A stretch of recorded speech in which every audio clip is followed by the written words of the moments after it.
बिहार विधानसभा चुनाव में एनडीए की जीत का उत्साह अब पश्चिम बंगाल तक पहुंच गया है। राज्य के कई जिलों में भाजपा कार्यकर्ताओं ने ढोल नगाड़ों के बीच मिठाइयां बांटकर जश्न मनाया। फरक्का एनटीपीसी मोड़ पर स्थानीय भाजपा कार्यकर्ताओं ने भी जीत का जश्न मनाया, जहां कार्यकर्ताओं ने पटाखे फोड़े और एक दूसरे को मिठाई खिलाई। कई कार्यकर्ताओं ने इस जीत को राजनीतिक संदेश बताते हुए खुशी व्यक्त की। पार्टी कार्यालयों और समर्थन देने वाले लोगों की भीड़ के बीच कई जगह विजय रैलियां भी निकाली गईं। बिहार विधानसभा जो भोट छिलो सेई भोटे आमादेर बीजेपी विपुल परिमाणे जय हयेछे और कांग्रेस के पुरो धूलोसात करे मिटिয়ে दिয়েছে। তার জন্য আমরা এখানে আবির খেলে আজকে জয় উল্লাস পালন করলাম।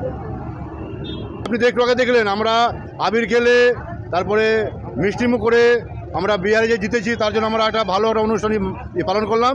আর যে বোমটা যে বাজিটা ফাটালাম সেই বাজিটা রোহিঙ্গা বাংলাদেশি এদের পিছনে ফাটিয়ে আমরা পশ্চিমবঙ্গে বিদায় দেবো বলে বাজিটা ফাটালাম।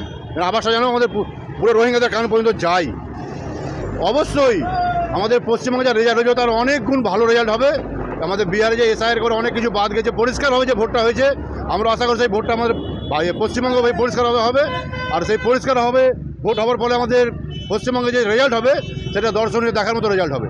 সেটা আমরা আশা করছি, এখন থেকে আশা করছি সেটা ভালো ফল হবে। একটাই কারণ বিহার বিধানসভার রেজাল্ট, কারণ এনডিএ জোট আজ যে ফলাফল দেখিয়েছে কেউ দেখাতে পারবে না। বিরোধীরা ধুলিস্যাৎ করে দিয়েছে, মাটিতে মিশিয়ে দিয়েছে রাহুল গান্ধী এবং তেজস্বী যাদবের অহংকারকে।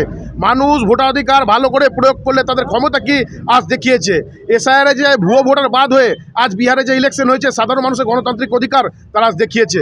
তাই তারা সুশাসনের জন্য এবং নীতিশ এবং মোদির জুটিকে দেখানোর জন্য তারা বিপুল ভোটে জয়ী করেছে। তার জন্য আজ আমাদের এই উচ্ছ্বাস।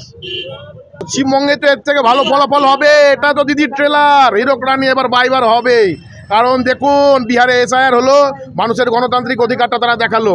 পশ্চিমবঙ্গে এবার কিন্তু হচ্ছে এসআইআর। তাহলে ভাবুন 2026-এ কি পরিণতি হবে দিদির। দিদি 14 তলা থেকে নামছে, কোনো চিন্তা করবেন না। বিজেপি কর্মীরা ওনাকে নামাবো আমরা।